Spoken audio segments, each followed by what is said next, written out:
अगर कोई कहता है उसे मौत से डर नहीं लगता, या तो वो झूठ बोल रहा है या फिर वो एक गोरखा है।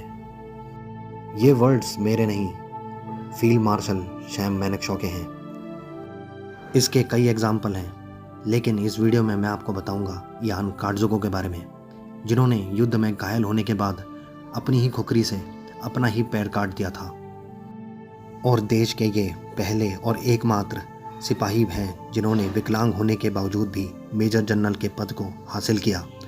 इस पर बेस बॉलीवुड फिल्म गोरखा आने वाली है, जिसमें अक्षय कुमार है। और साथ में हम ये जानने की कोशिश करेंगे कि क्यों गोरखा इतने बहादुर और हिम्मती होते हैं, इनमें ऐसा क्या है जो इनको सबसे अलग बनाता है, और गोरखाओं का इतिहास जानेंगे जो कि बहुत इंटरेस्टिंग है। इनकी दीप प्रथा के बारे में मैं आपको बताऊंगा, जो इनकी न्याय व्यवस्था थी, जो आपको ऐसा लगेगा कि आप कोई अमरीश पुरी की मोगैम्बो वाला रोल देख रहे हैं। और ये पता लगाएंगे कि अंग्रेज़ों ने नेपाल को क्यों कॉलोनी नहीं बनाया। तो चलिए शुरू करते हैं इस वीडियो को।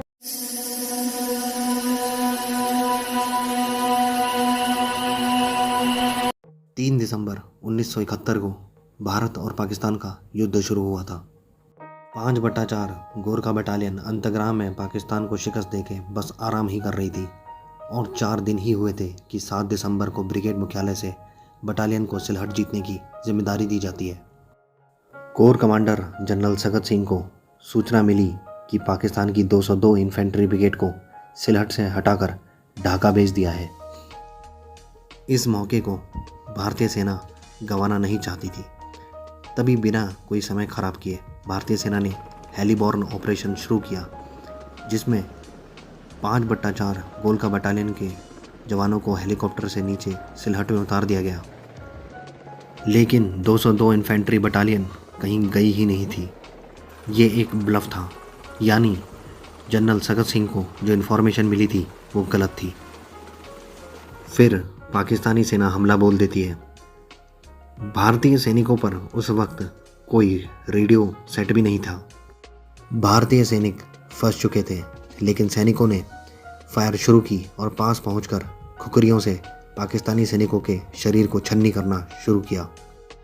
लेकिन मुश्किलें तो और अब बढ़ने वाली थी, क्योंकि 313 इन्फेंट्री ब्रिगेड पाकिस्तान की वहीं थी।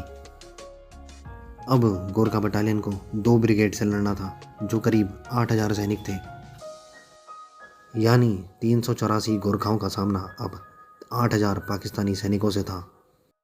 अब तक भारतीय सैनिकों के पक्ष में कुछ भी नहीं था। तभी युद्ध में बीबीसी न्यूज़ के संवाददाता से एक चूक हो जाती है। वो अपने प्रसारण के दौरान गलती से कह देते हैं कि भारत ने सिलहट में अपनी पूरी ब्रिगेड को उतार दिया है। तभी यान कार्डज़ुगो अपनी रणनीति तैयार करते हैं। गोरखा सैनिकों की पोजीशन कुछ इस तरह से सेट करते हैं कि मानो लगे कि सामने बड़ी ब्रिगेड खड़ी है। भारतीय सैनिक बड़े इलाकों में दूर दूर खड़े हो जाते हैं। गोरखा के सक्रिय गश्त घात लगाकर हमला करना पाकिस्तानियों के हौसले को तोड़ देता है। 16 दिसंबर को पाकिस्तानी सैनिकों ने सरेंडर कर दिया था। इसमें कई गोरखा जवानों ने शहादत दी, और इसी दौरान यान कार्डज़ुगो का पैर पाकिस्तान की तरफ से बिछाई गई बारूदी सुरंग पर पड़ जाता है, जिससे वो घायल हो जाते हैं। फिर उन्हें हॉस्पिटल लेके जाया जाता है। फिर यान कार्डज़ुगो डॉक्टर से मॉर्फिन मांगते हैं, लेकिन सभी दवाइयाँ ख़त्म हो चुकी होती हैं। फिर वो अपने साथी से खुखरी से पैर काटने को बोलते हैं, लेकिन वो मना कर देता है। इसके बाद कार्डज़ुगो अपनी ही खुखरी से अपना पैर काटकर अलग कर देते हैं। सरेंडर किए पाकिस्तानी सर्जन मोहम्मद बशीर के पास ले जाकर उनका ऑपरेशन कराया जाता है, लेकिन उनकी एक शर्त थी कि वो किसी पाकिस्तानी का खून नहीं लेंगे इलाज के दौरान। फिर ऑपरेशन सफल होने के बाद उन्हें पुणे के आर्मी हॉस्पिटल में नकली पैर लगाया जाता है। उन्होंने फिर बैटल फिजिकल एफिशिएंसी टेस्ट दिया और प्रूफ किया कि वो अभी भी उतने ही बेहतर हैं जितने कि पहले थे।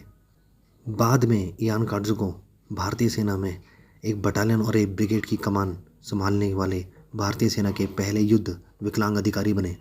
सही में ये स्टोरी बहुत ही इंस्पिरेशनल है। अब हम गोरखाओं के इतिहास के बारे में जान लेते हैं।